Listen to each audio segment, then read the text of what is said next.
আজকে আমি বানাবো ডিমের চপ। এখানে আমি 3টে সেদ্ধ ডিম আর 3টে বড় সাইজের আলু সেদ্ধ করে নিয়েছি।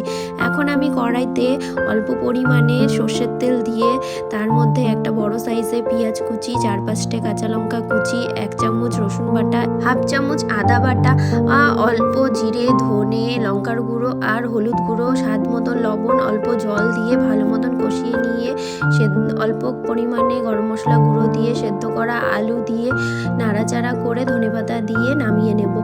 ভালো মতন ঠান্ডা করে নিয়ে হাত দিয়ে গোল করে মাঝখানে ডিম সেদ্ধ ভরে ভালো মতন মুড়িয়ে নেব।